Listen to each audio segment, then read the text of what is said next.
আম্মা জান আয়েশা বললে আনা আয়েশা, আমি আয়েশা। কয় আয়েশা কে? কয় আয়েশা চিনেন না?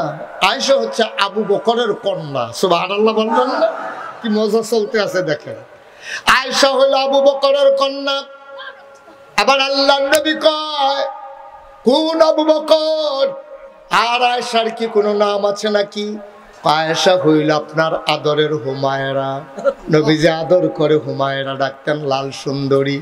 এমনি আম্মা জান আয়েশা সুন্দরী ছিলেন। আবার নবী ডাকতেন আমার হুমায়রা, আমার হুমায়রা। নবীজিকে আম্মা জান আয়েশা বলে আপনার হুমায়রা হইল আয়েশা। আয়েশা কে? আবু বকরের কন্যা। আবু বকর কে? আবু বকর মুহাম্মদের সাহাবা। মোহাম্মদ কে? সুবহানাল্লাহ কয় না। আম্মা জান আয়েশা বুঝে ফেলছেন নবী আর এখন নিজের মাঝে নাই, আর আগানো ঠিক হবে না। আম্মা জান আয়েশা চুপ মেরে ঘরের কোনায় বসে আছেন, নবীজিও বসে আছেন। কিছুক্ষণ পরে নবীজি ডাক দেয়, কয় আয়েশা। আয়েশা চুপ মেরে আছে, কথা কয় না। কয় আমার হুমায়রা। এবার আম্মা জান আয়েশা কয় হুমায়রা কে? কয় হুমায়রা আমার আয়েশা। কয় আয়েশা কে? কয় আয়েশা হইল আবু বকরের কন্যা। কয় আবু বকর কে? কয় মুহাম্মদের সাহাবা। কয় মুহাম্মদ কে? এবার নবীজি জড়াইয়া ধরে কয় তোমার প্রাণের স্বামী। 1,24,000 বলেন আর 2,24,000 বলেন, যত নবী এবং রাসূল পাঠিয়েছেন সবাইকে আল্লাহ একটা অনন্য বৈশিষ্ট্য, স্পেশাল কোয়ালিটি, আলাদা একটা গুণ আল্লাহ নবীদেরকে দান করেছেন। শরীয়তের ভাষায় এটাকে বলে মুআজ্জাজা। বলেন সুবহানাল্লাহ। একজন নবীও পাবেন না যাদেরকে সাধারণ মানুষের মতো করে পাঠিয়েছেন। যেমন শুরু হয়েছে আদম আলাইহিস সালাম দিয়া। ওনার 2টা বিখ্যাত উপাধি আছে। একটা হলো আবুল বাশার, তিনি হলো মানুষের আব্বা। সুবহানাল্লাহ বলবেন না? আদম আমাদের কি হয়? সবাই একটু কথা বললেন, আদম আমাদের কি হয়? মঞ্চে যারা আছেন না কইলেও সারবো নাকি? আমি কিন্তু অনেক মাহফিল ওই মঞ্চের তারা কয় না কেড়ে তারারে নামাইয়া নিষেধ কন্যাও তুলছি। বন্ধুরা আমার, ভাইরা আমার, আমার আল্লাহ রাব্বুল আলামিন এই দুনিয়ার ভিতরে মানুষ করে বানানোর পরে আপনাকে আমাকে এমনে এমনে ছেড়ে দেন নাই। কোন পথে গেলে জান্নাত, কোন পথে গেলে জাহান্নাম, কোন পথে গেলে লাভ আর কোন পথে গেলে লোকসান, কোন পথে ভালো, কোন পথে মন্দ, কোন পথে কল্যাণ, কোন পথে অকল্যাণ, কোন পথে শিরক বিদআত, কোন পথে তাওহীদ রিসালাত, কোন পথে কুফর আর কোন পথে ইসলাম জানানোর জন্য আমার আল্লাহ যুগে যুগে নবী এবং রাসূল পাঠাইছেন। বলেন সুবহানাল্লাহ। 1,24,000 বলেন আর 2,24,000 বলেন, যত নবী এবং রাসূল পাঠিয়েছেন সবাইকে আল্লাহ একটা অনন্য বৈশিষ্ট্য, স্পেশাল কোয়ালিটি, আলাদা একটা গুণ আল্লাহ নবীদেরকে দান করেছেন। শরীয়তের ভাষায় এটাকে বলে মুআজ্জাজা। বলেন সুবহানাল্লাহ। একজন নবীও পাবেন না যাদেরকে সাধারণ মানুষের মতো করে পাঠিয়েছেন। যেমন শুরু হয়েছে আদম আলাইহিস সালাম দিয়া। ওনার 2টা বিখ্যাত উপাধি আছে। একটা হলো আবুল বাশার, তিনি হলো মানুষের আব্বা। সুবহানাল্লাহ বলবেন না? আদম আমাদের কি হয়? সবাই একটু কথা বললেন, আদম আমাদের কি হয়? মঞ্চে যারা আছেন না কইলেও সারবো নাকি? আমি কিন্তু অনেক মাহফিল ওই মঞ্চের তারা কয় না কেড়ে তারারে নামাইয়া নিষেধ কন্যাও তুলছি। কি বলছি বুঝছেন আপনারা? আওয়াজ দিবেন, মঞ্চের তারা ডাবল আওয়াজ দিবেন, নিচের তারা যদি দেয় একবার আস্তে আপনারা দিবেন ডাবল বলিও। এত ওসাদ বইও যদি আওয়াজ না বার হয় তো আপনারা কি গাছ তুলন যাব? বলেন সুবহানাল্লাহ। যে আমার দিকে ঘুরে বসতে হবে, আমি আবার সাইয়া সাইয়া ওয়াজ করি তো বদ অভ্যাস। ডাক্তার দেখাইছি কই এই রোগ ভালো হইতো না। আরেকটু পিছনে যান, পিছনে গিয়ে আমার দিকে তাকান, এই হুজুরটা জায়গা দেন।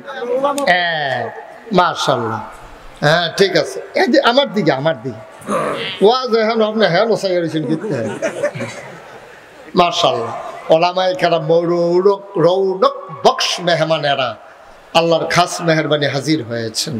আমি প্রাউড ফিল করছি, আমার মতো একটা ছোট্ট মানুষ আমার কথা শোনার জন্য ওলামায়ে কেরাম দলবদ্ধভাবে এসেছেন। আমি প্রাউড ফিল করছি, আমি গর্ববোধ করছি। এটাই হচ্ছে ওলামায়ে কেরামদের সম্পর্ক। বলেন আলহামদুলিল্লাহ। আপনারা যত এফেস লাগাইতেন চান, আমরা কিন্তু হ্যাঁ নগিয়ে একখান নই। আমরা আলেম ওলামাদের ভিতরে কোনো বিভেদ ছিল না। বিভিন্ন সোশ্যাল মিডিয়ার সুবাদে বিভিন্নভাবে সাংবাদিক বন্ধুগণ তারা নানানভাবে নানান কথা দিয়া আলেমদের ভিতরে বিভেদ সৃষ্টি করতে চায়, ঠিক কিনা বলেন? কিন্তু যারা আমরা বিশ্বাস করি আমাদের আল্লাহ কয়জন? আওয়াজ করে কন। আপনারা কি 2-3 জন নাকি আল্লাহ? আর এই লোকগুলারে দিয়ে তো বিপদে পড়ে গেছি গা ভাই, একটু আওয়াজ দিয়ে না। এই মঞ্চে যারা আছেন আপনারা তো আওয়াজ দিলে এতক্ষণ তো মঞ্চটা ভাঙ্গা ফোড়নের কথা, লোক তো কম উঠেন নাই মোটামুটি। আমাদের আল্লাহ কয়জন? নবী কয়জন? কিতাব কয়টা? কিবলা কয়টা? তো দিন কয়টা? তো সবই দিয়ে আমাদের এক। আমাদের আল্লাহ এক। আমাদের হুজুরদের যেই আল্লাহ আপনাদেরও সেই আল্লাহ, কুমিল্লার যেই আল্লাহ গাজীপুরেরও সেই আল্লাহ। সুবহানাল্লাহ বলবেন না? তাহলে আমাদের আল্লাহ এক, নবী এক, কিবলা এক, কাবা এক, কোরআন এক, দিন এক। তাহলে আজ যারাই আমরা ঈমান এনেছি আমরাও সবাই মিলে এক, ঠিক কিনা বলেন?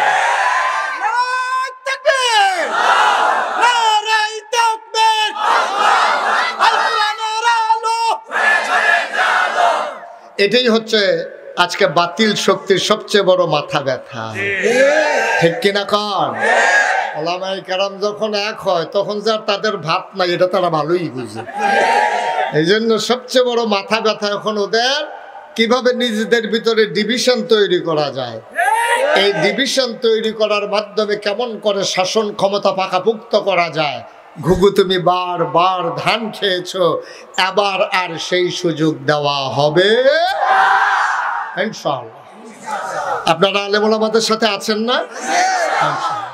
সবাই পড়ে না আমিন, জোরে পড়ে না আমিন। তো যে কথাটুকুন বলছিলাম, আমাদের যত নবী এবং রাসূল এসেছেন সবাইকে এক একটা অনন্য বৈশিষ্ট্য, স্পেশাল কোয়ালিটি, যাদেরকে শরীয়তের ভাষায় যেটাকে বলা হয় মুআজিজা, এমন কোন নবী নাই আল্লাহ অনন্য বৈশিষ্ট্য দেন নাই। যেমন আদম, উনি আমাদের কি হয়? আব্বা। আমি বলছিলাম সবাই একটু আওয়াজ দিয়ে বললেন, এই ছেলেটারে একটা ঠুয়া দেন, তার একটা ঠুয়া দেন তারে। হ্যাঁ, কতবার বেড়া এক কথা কোয়া লাগে, 14 বার কইতে ভাল লাগে। হাতে মনে করছো অন্য হুজুর, হুজুর চিনচত্তা বেড়া সিফা দিয়া বইয়া তাহ। আপনি কি দাঁড়াই থাকবেন এই নিয়তে আসছেন? জায়গা আছে তো, সামনে বসেন। ফজর পর্যন্ত ওয়াজ করে তাদের খাড়াতে ফোড়ায় ফালাই দেওয়া যেত, তখন দেখলো না জীবনে মাহফিলুকে দাঁড়াইলো না। সবাই পড়ে না আমিন, জুড়ে। তাহলে আদম আমাদের কি হয়? আমাদের আব্বা হইল 4 জন। আমাদের আব্বা কয়জন? 1 নম্বরে আদম হইল আদি পিতা, এরপরে ইব্রাহিম, উনি হলেন জাতির পিতা। আমাদের জাতির পিতার কি নাম? কি ভুলে কি আরেকটা ইয়ে পড়ে নাকি? কত চেষ্টা করছে, ভূমি হয় অজময় না, ঠিক কিনা কর? কত চেষ্টা যে করছে জাতির পিতারে মুখস্থ করানোর লেগিয়া, এটা গলার নিচে আর নামে না, ঢুকিল্লা চাইছে বাড়ি আইয়া পড়ে, ঠিক কিনা কর? আমরা বলেছি বাংলাদেশের মানুষ আর গোটা বিশ্বের 200 কোটি মুসলমান ইব্রাহিম ছাড়া আর কাউকে জাতির পিতা মানে না, ঠিক? সুতরাং আমাদের আব্বানা কয়জন? 1 নম্বরে আদি পিতা আদম, 2 নম্বরে জাতির পিতা ইব্রাহিম, 3 নম্বরে রূহানি পিতা নবী মুহাম্মদুর রাসূলুল্লাহ, আর 4 নম্বরে হলো যার যার আব্বা তার তার, যার যারটা তার তার। এটা মিলান যেত না, একজনেরটা একজনের একরকম, যার যারটা তার তার। আমার কথা বুঝেন তো সবাই না? ইউটিউবে আমার ওয়াজ শুনেছেন কে কে? দেখি একটু হাত উঠান তো। ও বাবা রে, তা আমি হুজুরে বাদ যাচ্ছেন আর আমি বাদ রইছি না? এই আমরা 2 জন পাওয়া গেছে, ওয়াজ না শুনুন না। হ্যাঁ আমিন কর, জোরে কর। তাহলে আমার কথা তো সব বুঝেন না? আচ্ছা, তারপরে আমি বুঝাইয়া চেষ্টা করবো বলার জন্য। আমি আবার বুঝানির ভিতরে ভালো, অনেক হুজুরে কইছে আপনার বুঝানি সুন্দর হয়। সবাই বলেন মারহাবা। তাইলে সকল নবীকে আল্লাহ এক একটা বৈশিষ্ট্য দিয়েছেন। যেমন আদামু সফিউল্লাহ, আবুল বাশার, দুইটা আব্বা, দুইটা পাইছে। নূহ আদমের সানি, ইব্রাহিম খলিলুল্লাহ, ইসমাইল জবিউল্লাহ, মূসা কালিমুল্লাহ, ঈসা রূহুল্লাহ। সুবহানাল্লাহ বলবেন না? ইউসুফ নবীরে দিলেন সৌন্দর্য, দাউদ নবীরে দিলেন সুন্দর কণ্ঠ, সুলাইমান নবীরে দিলেন রাজত্ব।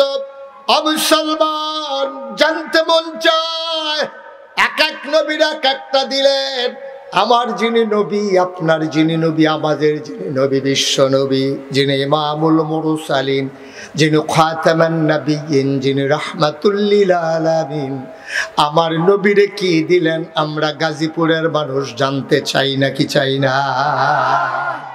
সব নবীরে সব দিলেন, আমার নবীরে কি দিলেন এটা জানার অধিকার আমাদেরও আছে। আমরা শেষ নবীর উম্মত পাইয়া লাস্টে দিয়ে আইসি দীক্ষা আপনি কিচ্ছু দিবেন না, এটা আমরা মানি না। আমাদের নবীরও লাগবে নাকি লাগবে না? আল্লাহ রাব্বুল আলামিন যেন ডাকে কয়, ও বান্দারা জানতে চাও তোমার নবীরে কি দিছি? সকল সাহাবীন, তাবিন, তাবে তাবিন, উম্মাহাতুল মুমিনিন, আইম্মে মুজতাহিদিন, আইম্মে শরীয়ত, সালফে সালিহিন, ওলামায়ে মুতাকাদ্দিমিন, মুতাআখিরিন, ইমাম সাহেবান, মুফাসসিরিনে কেরাম, মুহাদ্দিসিনে কেরাম, মুফতিয়ানে আযম সবাই মিলে একমত হয়ে গেল 1,24,000 বলো আর 2,24,000 বলো, সকল নবী এবং রাসূল মিলে যা আমার নবীজি একাই তা। আসলে কথা বললেন না কেউ, দয়া করে আমাকে একটু সুযোগ দেন। আমি ছোট মানুষ তো, ফিসি দিয়ে কেউ কথা কইলে ডর করে, তো আমার ডর দেখাইয়া লাভ নাই। আমিন কর, খুব খেয়াল করে কথা শুনবেন ইনশাআল্লাহ। তাইলে সকল নবী এবং রাসূল মিলে যা আমার নবীজি একাই, তাইলে বুঝা গেল সব নবীর যা আছে আমার নবীর তা আছে নাকি নাই? আচ্ছা, দুই একটু তালাশ করে দেখি তো আছে কিনা। এই পৃথিবীর ভিতরে সবাই আমরা একটা কথা জানি, সবচেয়ে সুন্দর নবীর কি নাম? তাহলে সবচেয়ে সুন্দর নবীর নাম হলো ইউসুফ। সুবহানাল্লাহ বলবেন না? আচ্ছা, দেখি আমার নবীর মাঝে সৌন্দর্য আছে নাকি নাই, জানার দরকার আছে নাকি নাই? ইউসুফ নবী সবচেয়ে সুন্দর, এই কথা শতসিদ্ধ প্রসিদ্ধ একটা কথা। আবার নবীর থেকে এই ব্যাপারে হাদিসও এসেছে। আমাদের নবীর ছিল 11 জন স্ত্রী, 2 জন নবীর জীবদ্দশায় ইন্তেকাল করেছেন, 9 জনের সাথে আমার নবী একসাথে সংসার করেছেন। এই 9 জনের ভেতরে 11 জনের ভেতরে সবচেয়ে বুদ্ধিমতী কিন্তু বয়স কম, ওনার নাম হইল আম্মা জানা আয়েশা রাদিয়াল্লাহু তাআলা আনহা। সুবহানাল্লাহ কয় না? ওনার বয়স কম কিন্তু বুদ্ধি বেশি। 6 বছর বয়সে বিয়ে হয়েছে, 9 বছর বয়সে সংসার শুরু করেছে। আম্মা জান আয়েশার যখন বয়স 18, নবী দুনিয়া থেকে বিদায় নিয়েছে। সুবহানাল্লাহ কইয়েন, জোরে কোন সুবহানাল্লাহ। যেখানে যেটা বলা লাগে আমার জন্য দেরি কইরেন না, হ্যাঁ, যার যার বুঝ মতো তেতে বইলা ফালাইয়েন, বলেন সুবহানাল্লাহ। আম্মা জান আয়েশার বয়স 18, নবী দুনিয়াতে নাই। এই আম্মা জান আয়েশার আল্লাহ তো বুদ্ধি দিছিল, 2210টা হাদিস আম্মা জান আয়েশা থেকে বর্ণিত হয়েছে।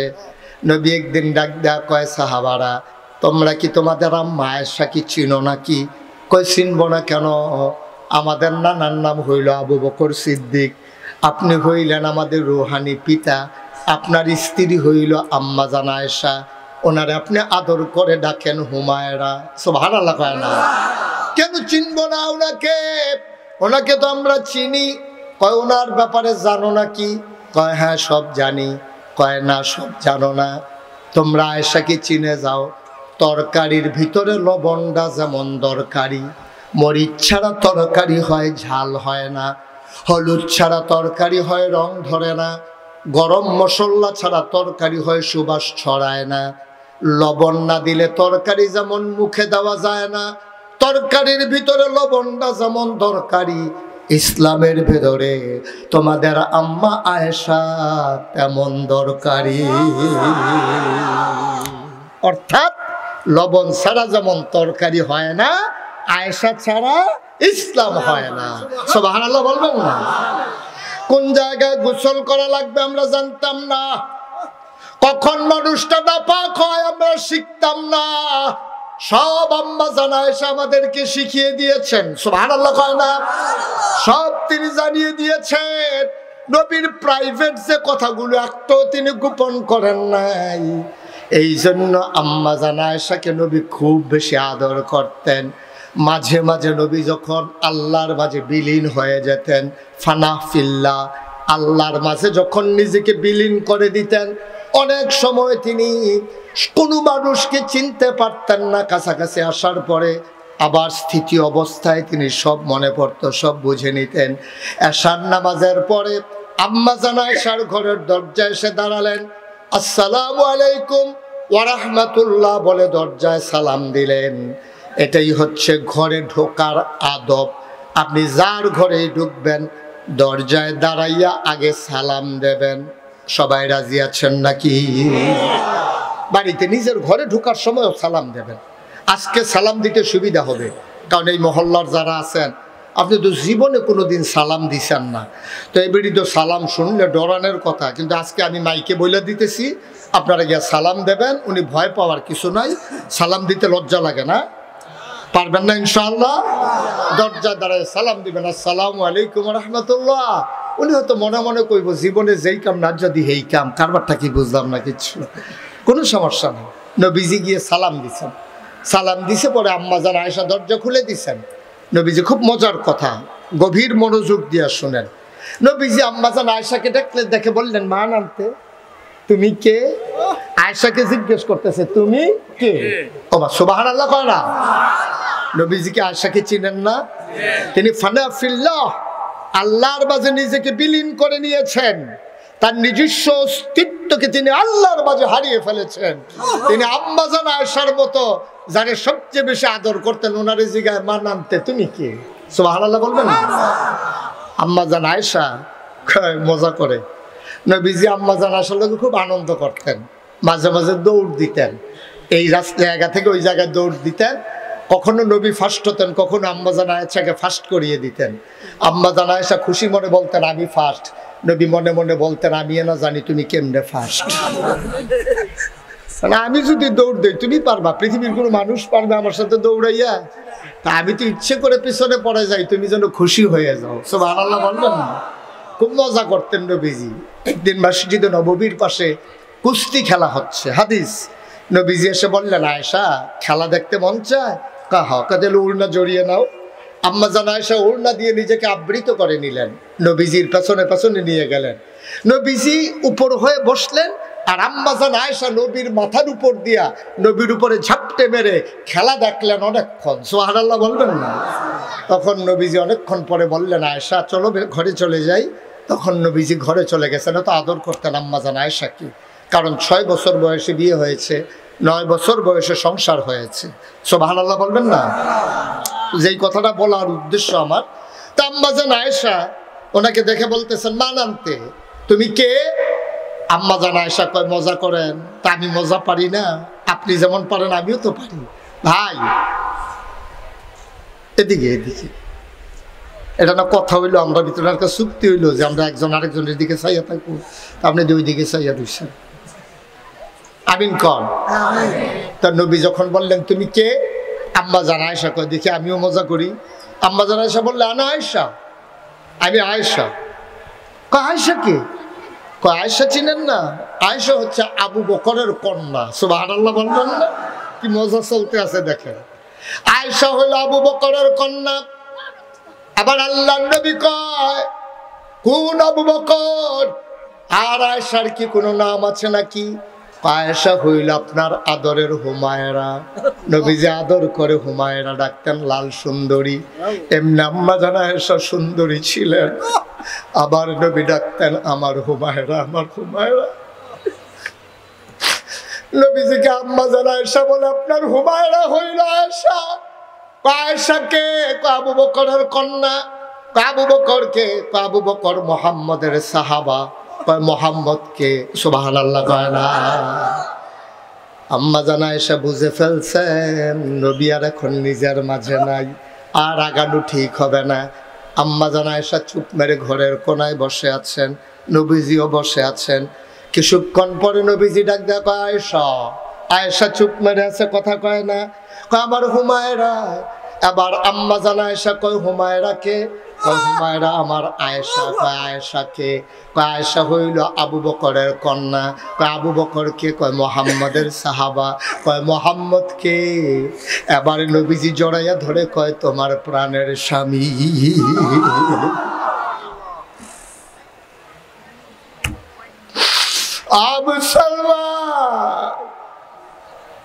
আমি বলছিলাম সকল নবী এবং রাসূল মিলে যাও, আমার নবীজি একাইতা। আম্মা জান আয়েশা ঘরের ভিতরে শুয়ে আছেন, প্রচন্ড গরম, ভ্যাপসা গরম। আমার নবী এসে নামাজ পড়ে দরজায় এসে নক করলেন। আম্মা জান আয়েশা দরজা খুলে দিলেন। নবী ডাক কয় আয়েশা, বড় গরম ঘরের ভেতরে, খেজুর পাতার পাটি বিছাও আঙ্গিনায়, দেখি একটু আরাম করি, মৃদু মন্দ বাতাস আছে। ঘরের সামনে পাটি বিছানো হলো।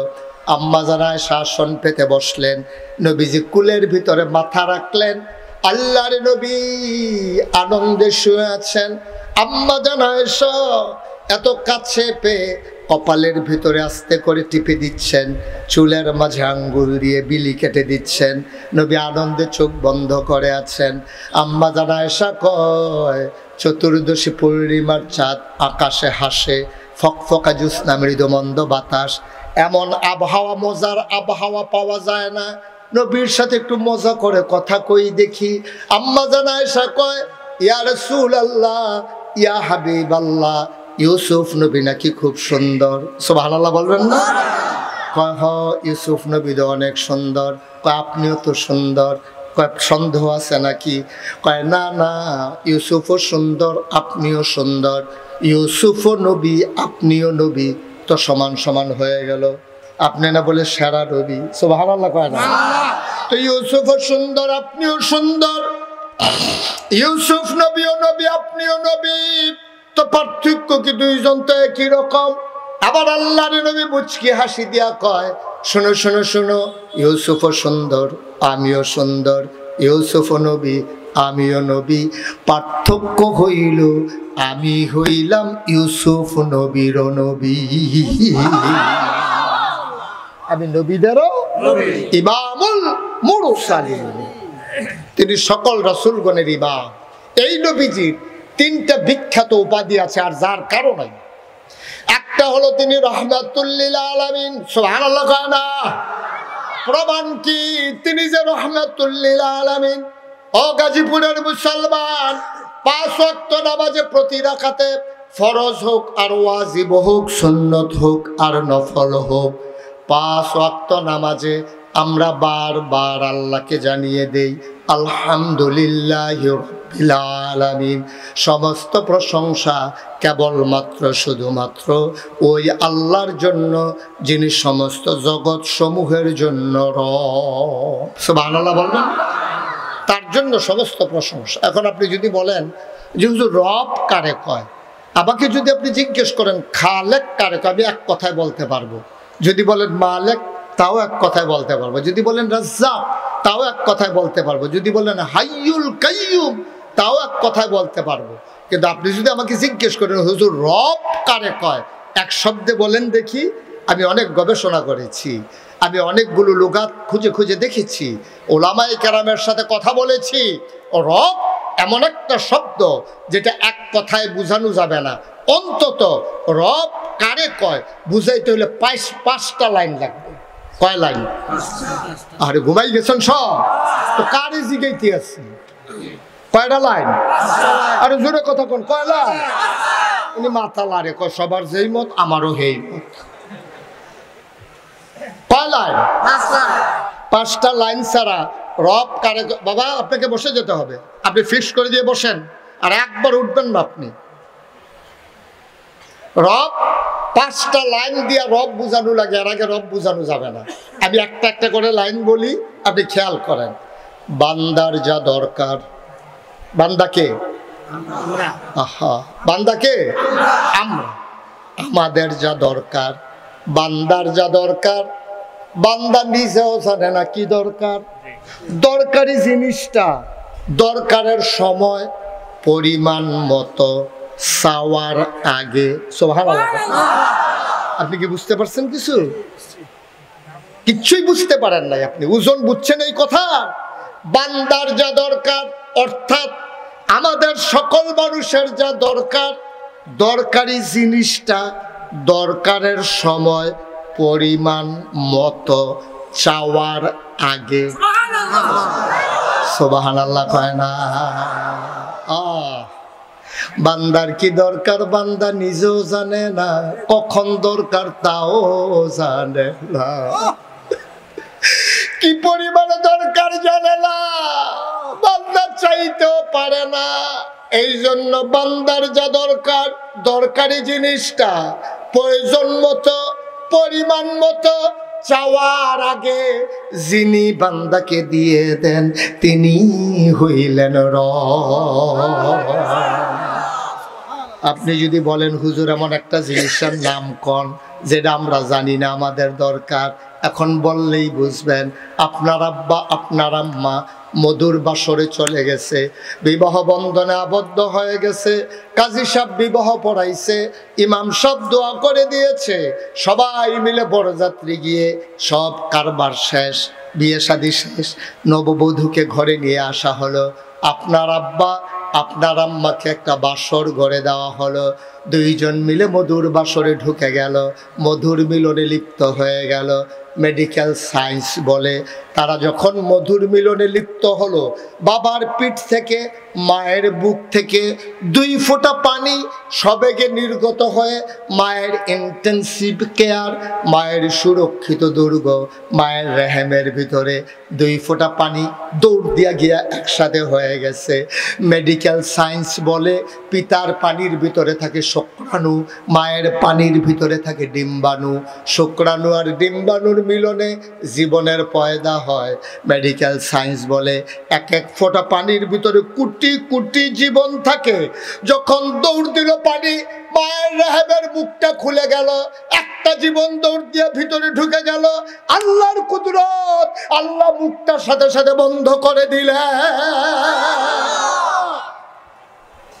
একটা জীবন ঢুকার পরে রেহেমের মুখটা বন্ধ হয়ে গেল, বোতলের মুখ বন্ধ, বাকি জীবনগুলা চতুর্দিক দিয়ে দৌড়তে আছে।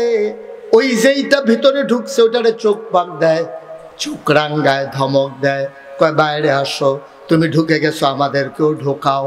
ভাই আল্লাহর কুদরত, দৌড়া দৌড়ি করে করে রাগ দেখাইয়া বাকিগুলো মরে যায়। ওই যুদ্ধ করে একটাই জিতে যায়, ওই জীবনটাই তোমার জীবন আমার জীবন, ঠিক কিনা? তুমি এমনি এমনি এমনি ঠিক না, যুদ্ধ হয়েছে, তোমার লোকে ঘুষাঘুষি হয়েছে, তোমার সাথে মারামারি হয়েছে, কুস্তি হয়েছে, সবাই হেরে গেছে, তুমি জিতে গেছো। তুমি জিতে গেছো বলে দুনিয়াতে এসেছো, নাইলে তুমি ওখানেই মরে যেতা, ঠিক কিনা বলে? তুমি জিতে গেছো। এখন 2 ফোঁটা পানি, কোরআন বলছে এই 2 ফোঁটা পানি 1 ফোঁটা রক্ত হয়ে যায়, 1 ফোঁটা রক্ত 1 টুকরা গোশত হয়ে যায়। এই গোশত আস্তে আস্তে প্রলম্বিত হয়, বড় হয়, এটার ভিতরে নাক হয়, মুখ হয়, চোখ হয়, কান হয়, হাত হয়, পা হয়, এবং আল্লাহ ফুক দিয়ে তার রূহ তার ভিতরে ঢুকিয়ে দিলেন। সুবহানাল্লাহ বললেন না? বান্দা এখন রূহ পেয়েছে, বান্দা এখন জীবন পেয়েছে। মা রাতের বেলা ঘুমিয়ে পড়েছে, হঠাৎ করে বাবা হাত দিয়া দেখে মা নাই, গেল কই, গেল কই? পেটের ভিতরে সন্তান এখন বড় হইতেছে, মাথা দিয়া ঢুস মারে, হাঁটু দিয়া গুতা মারে, মায়ের কলিজায় লাগে, মার ঘুম ভেঙে যায়, জানালার শিক ধরে দাঁড়াইয়া দাঁড়াইয়া কান্দে, ও মুসলমান, তুমি এখন পেটের ভিতরে বড় হচ্ছ, তোমার তো খাবার লাগবে, তুমি তো জানো না তোমার যে খাবার দরকার, বান্দার কি দরকার বান্দা নিজেও জানে না। তোমার যে খাবার দরকার তুমি জানো না, তোমার মাও জানে না, তোমার আব্বাও জানে না। তোমার মায়ের পেটের ভিতরে দিয়ে আব্বা চলে গেছে বিদেশ, বাবা কত খবর লয় মোবাইলে, আব্বার শরীর কেমন, আম্মার শরীর কেমন, মুরগির বাচ্চাগুলো সব আছে নাকি, ডিম পাড়ার সময় হয়েছে নাকি, দুধ রাখো নাকি রোজ করে, বাজারে কয় টাকা বাকি হয়েছে দোকানে, তোমার চেহারা কালো হইয়া গেছে এখনো কি ফেয়ার অ্যান্ড লাভলি দাও না। কত আলাপ চলতে আছে, কিন্তু বাচ্চা পেটের ভিতরে বড় হয়, একবার বাবা বিদেশ থেকে জিগায় না আমার পেটের, তোমার পেটের বাচ্চা আমার সন্তান কি খায়? সুবহানাল্লাহ বলবেন না? বাবা কত কথা কয়, কিন্তু পেটের বাচ্চা তুমি যে বড় হচ্ছ বাবা একবারও ফোন করে জিগায় না তে কি খায়। মায়েরও খবর নাই, মা পেটের বাচ্চা নিয়ে চলে গেছে গার্মেন্টসে, বাবা চলে গেছে বিদেশে, সবাই রান্না করে বোঝার বোঝার খায়, পেটের ভিতরে বাচ্চা কি খাবে কারো খবর নাই, আল্লাহ কদর কারো নাই। তোমার পেটের বাচ্চা কি খাবে তোমার চিন্তারও দরকার নাই, কারণ বান্দা আমার চিন্তাও আমার। বান্দা কার? কথা কন কার? আল্লাহ কই চিন্তাও আমার। তুমি চিন্তা করে পারবা না তো, মায়ের পেটের ভিতরে তুমি খাওয়াবা কি? কত মেশিন আবিষ্কার হয়েছে, কিন্তু মায়ের পেটের ভিতরে বাচ্চাকে খাওয়াবে এই মেশিন এখনো আবিষ্কার কি? আল্লাহ এটা কেমন আল্লাহ? বান্দার কি দরকার বান্দা জানে না, বান্দার খাবারের দরকার চাওয়ার আগে পরিমাণ মতো যিনি ওই জায়গায় দিয়ে দেন তিনি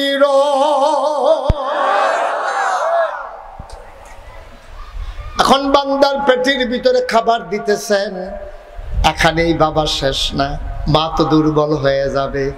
আল্লাহ কই লাইন আমি করে রাখছি, এবার মা আর সন্তানের মাঝে নাভি দিয়ে একটা কানেকশন লাগাই দিছে, মায়ের মাসিকের রক্তটা বন্ধ করে দিয়েছে, অতিরিক্ত রক্তটা সবটা নাভি দিয়া সন্তানের পেটের ভিতরে চলে যায়, টয়লেট লাগে না, ওয়াশরুম লাগে না, প্রস্রাব পায়খানার দরকার নাই, সন্তান তিল তিল তিল তিল করে বড় হয়।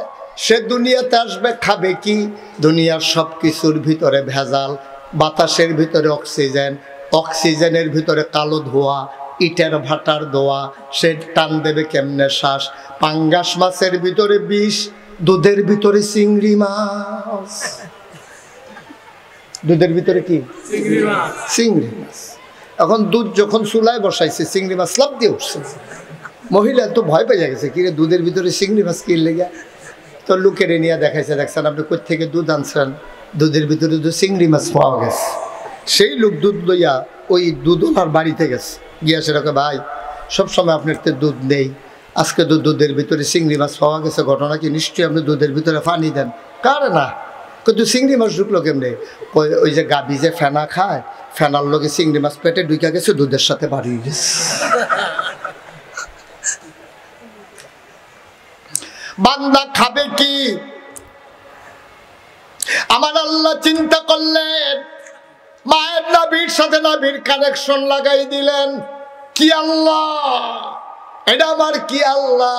তুমি আল্লাহ চিনো না, সুতরাং এই বান্দাকে ফাটা পানি থেকে রক্ত বানালো, গোশত বানালো, হাত পা নাক কান চোখ মুখ বানালো, মায়ের রেহেমের ভিতরে বান্দাকে বড় করলো, পেটের ভিতরে খাবার দিল, তোমার দুনিয়াতে আসার সুযোগ দিল, হাঁটার ক্ষমতা দিল, দেখার ক্ষমতা দিল, ধরার ক্ষমতা দিল।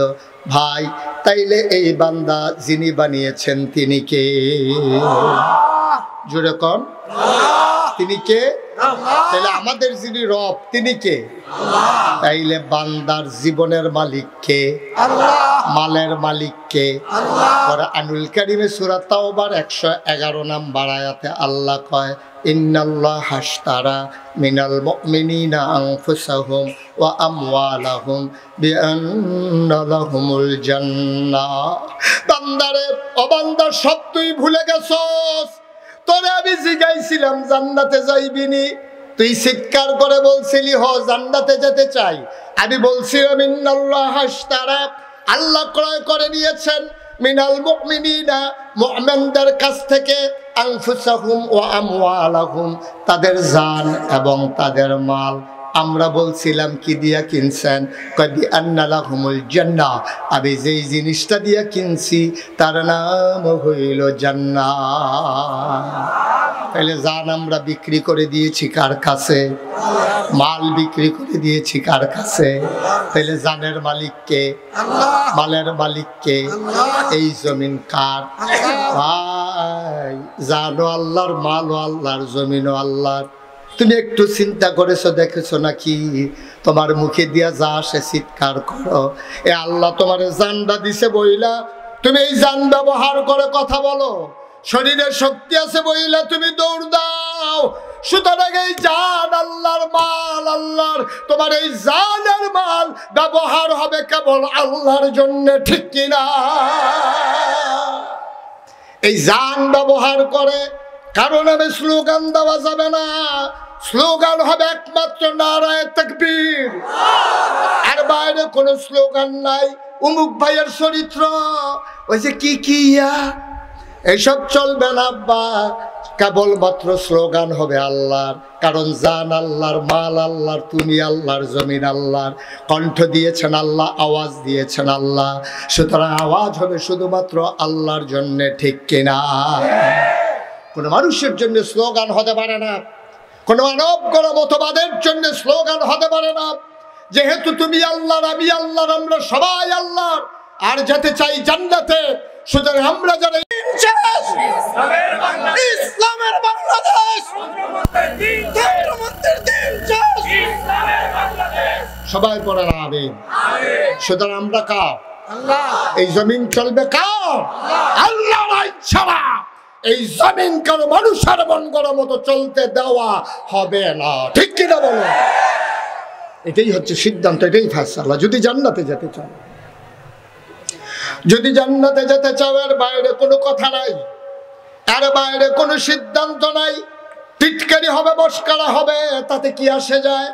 আমার নবীর মানুষ টিটকারি কম মারছে নাকি? আমার নবীর পাগল বলছে, জিনে ধরছে বলছে, জাদুঘর বলছে। আমার নবী কোনোদিন সরে যান নাই। আমার নবীর জন্ম, খুব খেয়াল করে, আমার নবীর জন্ম মক্কায়, শৈশব মক্কায়, কৈশোর মক্কায়, তারুণ্য মক্কায়, যৌবন মক্কায়, বিয়ে করলেন মক্কায়, নবীর শ্বশুর বাড়ি মক্কায়, নিজের বাড়ি মক্কায়, মেয়ে বিয়ে দিলেন মক্কায়, ব্যবসা করলেন মক্কায়, বংশধর মক্কায়, বাড়ি ঘর মক্কায়। আমার নবী থাকতে পারলেন না মক্কায়। তো তুমি আমি কোন লাটসা হইছি? তুমি আমি কে? আমরা সবার সাথে ভালো, সবার সাথে ভালো, এত ভালো ভালো না, ঠিক কিনা? তোমার যদি সুদখুরেও ভালো কয় তাহলে বুঝতে হবে তুমি সিটারের হেডকোয়ার্টার। তোমার মদখুরেও ভালো কয়, সুদখুরেও ভালো কয়, বেনামাজিও তোমারে পছন্দ করে, তুমি হইলে আলু মার্কা মুসলমান, সুটকি তো লাগো, গুস্ত তো লাগো। তোমার ইমান নাই, এটা ইমানের পরিচয় না আব্বা, ইমানের পরিচয়টা। তুমি যখন ইসলামের পটে অটল দাঁড়িয়ে যাবা, সুদখুর তোমাকে পছন্দ করবে না, বেনামাজি তোমারে পছন্দ করবে না, ঘুষখুর তোমারে পছন্দ করবে না। যারা মানব রচিত মতবাদ জমিনে কায়েম করতে চায়, যারা এতদিন তোমারে দাওয়াত দিয়া খাওয়াইছে, তুমি স্পষ্ট কথাটা বলার পরে তোমার দিকে ফিরেও তাকাবে না, ঠিক কিনা? আমি বলি তাকানোর দরকারও তো নাই। দুনিয়ার সবাই মিলে মনে করো তোমার হয়ে গেল, কি লাভ হবে তোমার? দুনিয়ার সবাই মিলে তোমারে যদি দেয় ফুলের মালা, কবরে যাওয়ার পরে যদি গিয়া দেখো জুতার মালা, তাইলে এই ফুলের মালার কোনো দাম নাই। দুনিয়ায় সবাই মিলে যদি দেয় জুতার মালা, কবরে যাওয়ার পরে যদি দেখো হুর গেলমানেরা দাঁড়িয়ে আছে ফুলের মালা নিয়া, তোমারে ডাইকা ডাইকা কয় আহলান সাহলান মারহাবা, মোস্ট ওয়েলকাম, আমাদের ভুবনে আপনাকে স্বাগত। কপাল খুলে যাবে তোমার। ওই জুতার ফিটার কথা মনেও থাকবে না, ওই যে দৌড়ান দিছিল রাস্তায় ফালাইয়া, তোমার মনেও থাকবে না। তোমার স্যান্ডেল যে হারাই ফেলছিলা, মনেও থাকবে না। তোমার টুপি যে কেড়ে নিয়েছিল, তোমার মনেও থাকবে না। তোমার নামে যে মামলা হয়েছিল, তোমার মনেও থাকবে না। ইমানদার, এটাই হচ্ছে ইমান, ঠিক কিনা বলো? কয়দিনের জিন্দিগি বেড়া বাঁচবেন? কয় বছর? 60, 70, নাইলে 80, নাইলে 90। আপনি কই যান? এখন তো এখন তো যাওয়ান লাগে, এখন লোক নাই। আমিন কন, জোরে কন। কষ্ট হইতেছে আপনাদের? আমি প্রথমে মনে করছিলাম বেশিক্ষণ ওয়াজ করব না, এখন সিদ্ধান্ত বদলাইছি, দেরি, সাংঘাতিক দেরি। এমন আছে ফজরের আজানও দিতে পারে, হুজুরের নাইয়া বেড়াইয়া সিফা দিয়া লাইছে। আচ্ছা ঘুমান ঘুমালা ঘুম না যাচ্ছে, বাইক ফোন দিয়া কইয়া দেন আইতে দেরি হইব। আমিন কয় না রে ভাই? সকল নবী এবং রাসূল মিলে যা, কথা মনে আছে নাকি? আমার নবীজি একাইতা। কি মজার নবী, কি মর্যাদার নবী, তুমি বুঝছো কিচ্ছু? নবীর দাউদ আলাইহিস সালাম, ওনারে আল্লাহ দিছে সুন্দর কণ্ঠ। কি দিছে? সুন্দর কণ্ঠ। কথা কয় না কি দিছে? হাদিস শরীফ আসছে আমরা যখন জান্নাতে যাব, যাবেন না সবাই? সবাই যাবেন না ইনশাআল্লাহ? আমরা যখন জান্নাতে যাব ইনশাআল্লাহ, অবশ্যই যাব, অবশ্যই যাব। আমরা জান্নাতে যাব না, কই যাব আমরা? এই দুনিয়ায় তো কিছু পাইলাম না। হ্যাঁ, নবীও যদি জান্নাত না পাই তা আমরা উপায় কি? কি আর ফেরেশতা টেরেস্তা জাতা দিয়ে লইয়া পড়ে যাবো হুজুর লইয়া? বাধা দিতে হবে শহর, হেন তো শহর ফেরেশতা টেরেস্তা 3-4টা লইয়া আনজা দিয়ে ভিতরে গিয়ে পড়ে যাবো। আল্লাহ যা করে এটা অপেক্ষা করা যাবে নাকি? সময় কো মারহাবা কানা রে। কষ্ট হইতে আছে না? গাজীপুরের তার জোর কম। হ্যাঁ, এত জোর কম হইলে চৌরাস্তা দখল দিবেন কেমনে মিয়া? এই যে উনি উঠছে কেন, উঠছে কেন? আরে ওনারে বসা বসা, উঠতেন না মাহফিলে? উঠে উঠে আমি পছন্দ করি না ভাই, একটু বসেন, লম্বা সময় না।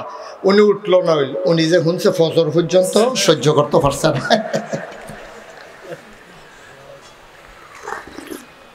বেড়া, আমরা যারা আখেরি জমানার নবীর উম্মত, আমরা আল্লাহ কত বুদ্ধি দিছে, তোমরা বুদ্ধির তো কামও লাগাইছো না।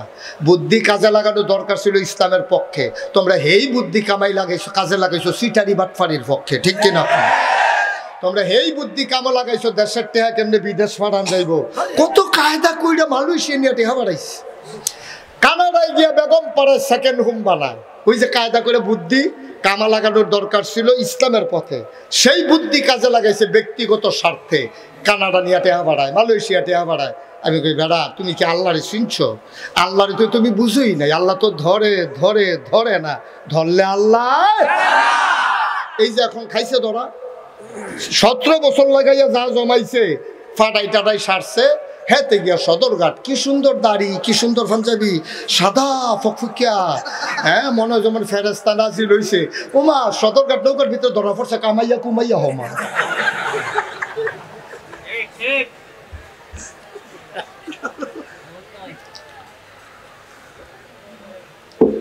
আমার এই কামান্নারে দেখে আবার একটা কথা মনে হল, এটা কি কইলেতা কইলেতাম রে? মার হাবা বলো, জোরে বলো মার হাবা। আমি এটা বুঝি না এখনো, একটা জায়গা আমি বুঝি না। হুজুরে বুঝলে একটু বুঝাই আমারে কইয়েন। আমি অনেকের লগে আলাপ করছি, খুব খেয়ালছি কোন কথা। বাচ্চা যখন জন্ম হয়, মায়ের পেট থেকে যখন বাচ্চা আসে, মাথার ভিতরে চুল থাকে নাকি থাকে না? থোতার ভিতরে দাড়ি, খুব খেয়াল করেন। করলেন সিহন কথা, উনি কি করতে আছে? কারবার দেখছো বাত্তির তলা, উনি মোবাইল চাই বইয়া বই, মোবাইলটারে পানির মধ্যে হালাইয়া সুবা দিয়া দৌড়া রাখা যেত। হ্যাঁ, একটা কাম করছেন আপনি। আমিন কর। সবাই মিল্লা দোয়া না করলে ওয়াজ করন যেত না তো। ওয়াজ দেওয়ার মাটি কারণ না যে জোরে কুবটা দিলে চাক্কাটা বড় উঠবো, এটার নাম ওয়াজ না তো। সব ওলামাই কেরাম ওয়াজ করবো, দোয়া করবো, আর আমার মুখ দিয়ে আল্লাহ বার করবো, ঠিক কিনা কর? এত সোজা মনে করেন না। আমিন কর। যেই কথাটা কইতাম ইসলাম ওই কামাইয়া। আচ্ছা, এই যে মানুষ জন্ম হয়, যখন বাচ্চা জন্ম হয়, তার মাথার উপরে চুল থাকে নাকি থাকে না? থোতার ভিতরে দাড়ি থাকে? আমার কথা না থাকে মানে কি? আপনি কি বুঝছেন? চুল মাথার দিতে পারলো, এখানের এই মাথার চুলের দাম বেশি না এটার দাম বেশি? তো দামি জিনিসটা আল্লাহ জন্মের সময় দিল না গেলে? আর যদি কামাইয়া কুমাইয়া সমান হইয়া থাকে মাথার চুল কামায় ঘন ঘন এইটি দিল দামি জিনিসটি দিল না, কারণ কি? আমি অনেক গবেষণা করে দেখছি মাথার চুল এটার সাথে কোনো ফজিলত বরকত জমা নাই, কিন্তু এটার সাথে আছে নাকি নাই? আল্লাহ চিন্তা করলো আমি যদি জন্মের সময় থোতার ভিতরে দাঁড়িয়ে দেই, তে যখন ঘুমায় তে তো ঘুমায় ফুবে পশ্চিমে, এই মিনিট খানেক পরে তো উত্তরহীন হইয়া যায়, তো লড়ে ঘুমের ভিতরে লড়ে নিও কথা কেন লড়ে নি, লড়তে লড়তে কয়বার তো খাটের তো পড়ছে। এই ছোট বাচ্চারা যখন ছোট থাকে মাথায় চুল থাকে, সে প্রস্রাব করে বুঝে না, পায়খানা করে বুঝে না। এখন এই মাথার চুলের ভিতরে ওই যে গুইরা সেটা পেশাব লাগে, পায়খানা লাগে। আল্লাহ চিন্তা করলো আমি এই দাড়ি বরকতময় দাড়ি দিয়েছি, এই দাড়িগুলোর ভিতরে যদি প্রস্রাব পায়খানা লাগে এটা দাড়ির অপমান হবে। এই জন্য সে যখন বুঝবে প্রস্রাব কারে কয়, পায়খানা কারে কয়, নাপাক কারে কয়, পাক কারে কয়, তার যখন আকল হবে তখন আমি আস্তে করে দাঁড়িয়ে দেব যেন তে কামাইতে সুবিধা হয়। তাই জন্য বুজ্জা টুজ্জা কামাইতে পারে। এই জন্য তাইলে দাড়ি আপনার উঠে নাই আগে, দাড়ির চুল আসছে আগে। আপনি চুল 100 বার কামান, মরণের আগের দিন পর্যন্ত কয়েক হাজার বার দড়ির ভিতরে গিট্টু দিয়া কামান, আমার কোনো আপত্তি নাই। কিন্তু দাড়ি আল্লাহ তখনই দিছে যখন তার রাখার সময় হয়েছে, ঠিক কিনা? কারণ আমরা হুজুররা দাঁড়িয়ে রাখবো, হাতে বয়স হইলে দাঁড়িয়ে রাখবো, তো এমন কামান কামাইছে চামড়া বেড়াইয়া ফটো হয়ে গেছে গা, সাফার দাঁত ফইরা গেছে গা। আগে টান টান চামড়া ছিল, এখন গর্ত হয়েছে, এখনো ফোয়া খাটেক তেল রাখা সারাদিন সারা শৈল দেওয়ান যায় এমন গর্ত হয়েছে। তে যখন দাড়ি কামাইতে গেছে সেলুনের হাতে কয় জিব্বা দিয়া ঠেলা দিয়া ধরে, সিফাত ভিতরে গেছে। ইন্না লিল্লাহি ওয়া ইন্না ইলাইহি রাজিউন। তো এতক্ষণ পরে কইছেন কেন? আমার দি ওয়াজ শেষ হয়ে আইছে। তো এটা আমার কাছে কোন কি মাইকমেন্টের দুইটা হল নাকি যাতা দিয়া? ও মামা আপনার বাড়ি কাছে না, তারে ধরে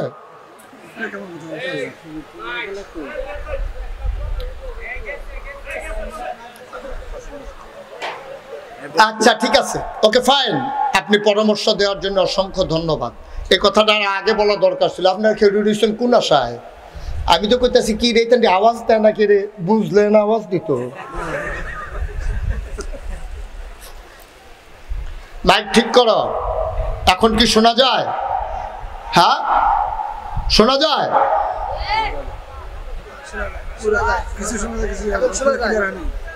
এখনো ক্লিয়ার হয় নাই না? আমি শুরুতেই বলছিলাম মাইকটারে ক্লিয়ার করো। এটা একটা গুমগুমি দেওয়াই রাখছো, বোস্টার দিয়া রাখছো, ইকু দিয়া রাখছো। শুধু মাইক দাও, স্মুথ করে মাইকটা দাও যেন মানুষ শুনে মজা পায়। মাইকম্যান কই আছে? হেন তার নাতে মাইক গেছে গা। আরে হ্যাঁ না গেছি কিন্তু মেশিনে হেন। আচ্ছা একটু ধৈর্য ধরে খেয়াল করে শুনেন। এখন শোনা যায়? মার্শাল্লাহ মার্শাল্লাহ, হ্যাঁ ঠিক আছে। এই শুধু শুধু আতলাইরো না, এটা জনসভা না যে সকলে যে ফিল গেছে তুমি এইদিকে মার হাবা কন, জোরে কন, আরো জুড়ে। তো যেই কথাটা বলতেছিলাম, চুল জন্মের পরেই উঠে, দাড়ি বুঝার পরে উঠে।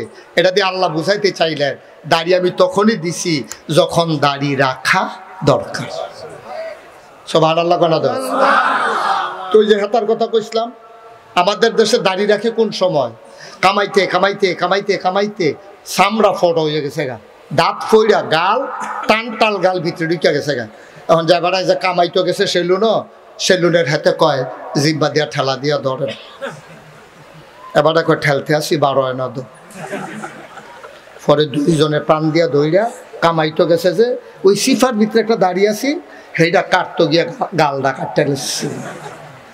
এখন গরমের ভিতরে এবার মাফলার দিয়ে আনি, এবার আর বউয়ে অনেকবার কইছে আপনি দাড়ি রেখা দেন, নায়নাত করবি আল্লাহ করলে হইছে, মাইয়া বিয়া দিছেন, কখনো আপনি দাড়ি কামান, আপনি আমার ঘরও কিটা হইলেন, ঠেলার লোকে কইয়া লাইছে আর কি।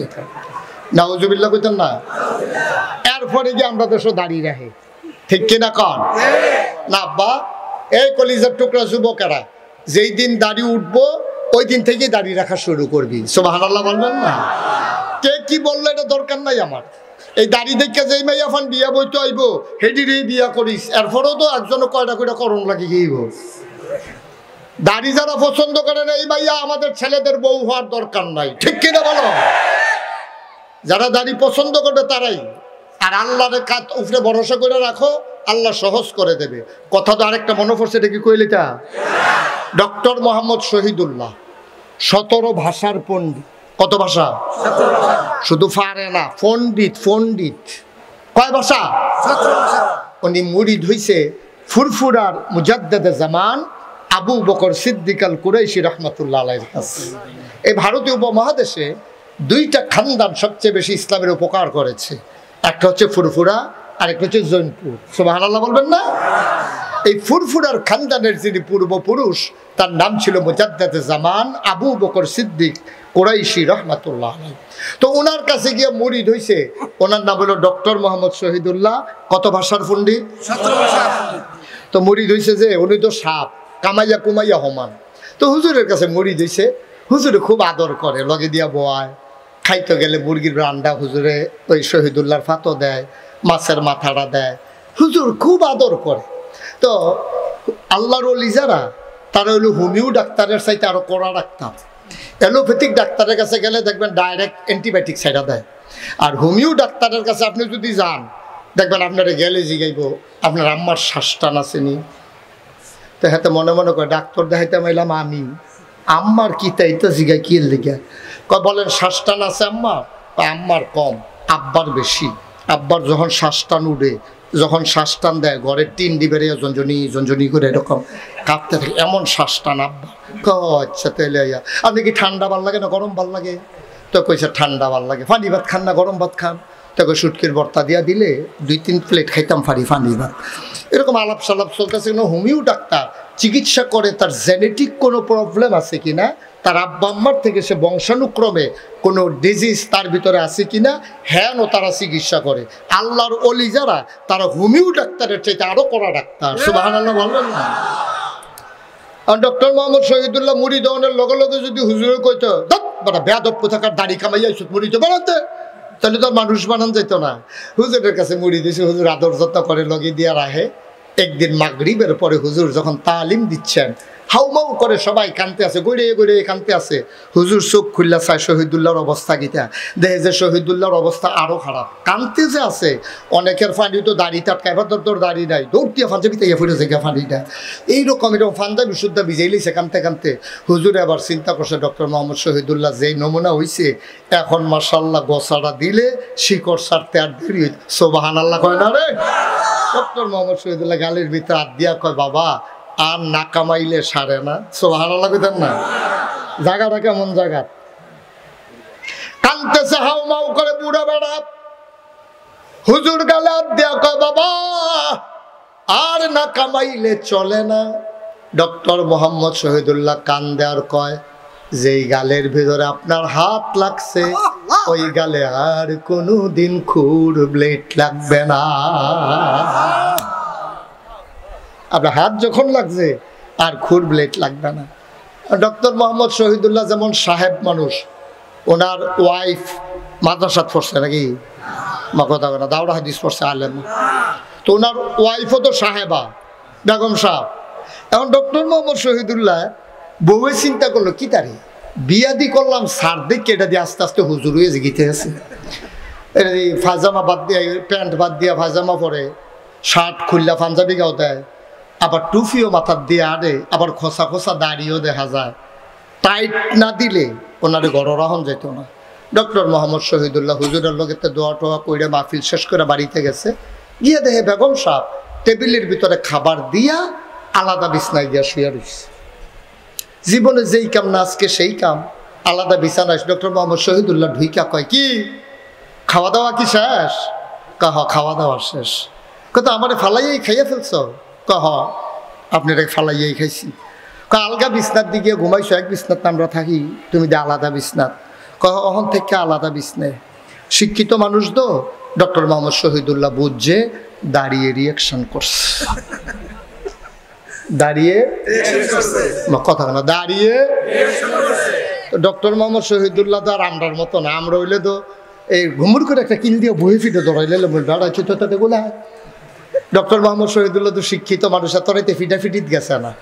উনি নামাজ পড়া অজু করে বিছানায় শুইয়া আল্লাহর কাছে চায়, আল্লাহ ও আল্লাহ, তুমি না বলছো আল্লাযীনা জাহাদু ফিনা লানাহদিয়ান্নাহুম সুবুলানা ইন্নাল্লাহা লামাআল মুহসিনিন। তুমি না বলছো যারা আল্লাহর পথে চলতে চায় লানাহদিয়ান্নাহুম সুবুলানা, আল্লাহর পথে যারা চলতে চায় তুমি না বলে তাদেরকে রাস্তা দেখাই দাও, সহজ করে দাও। আল্লাহ আমি দাড়ি রাখতাম চাই, আমার বেগম সাহেব কামাইলেই তো চায়, আল্লাহ তুমি আমারে বুদ্ধি দাও, বেগম সাহেব যেন খুশি থাকে, দাড়ির জায়গার যেন দাড়ি থাকে। চাইছে কার কাছে? আল্লাহর কাছে চাইলে আল্লাহ দেয় নাকি দেয় না? গাজীপুর বোধহয় দেয় না নাকি? দেয় নাকি দেয় না? ডক্টর মোহাম্মদ শহীদুল্লাহ চোখটি একটু লাগছে, যা দেওয়ার আল্লাহ স্বপ্নে দিয়া দিছে। ফজরের নামাজ পইরা উনি নাস্তা খাইতে বসছে ডাইনিং টেবিলে, বেগম সাহেবরা ডাক দিছে, কই গেলা? কাবি দেখানে আছি, এদিকে আসো। তো বউ দৌড় দিয়ে আইছে, আইসা পরে বালিশের নিচে টাকা আছে, একটা টাকা দিয়া কাজের ছেলেটারে পাঠাও, বলো তাড়াতাড়ি 2টা ব্লেড আনতে। কি কথা কয় না? কি কি প্লেট? উনি মনে করছে নাস্তা দিব।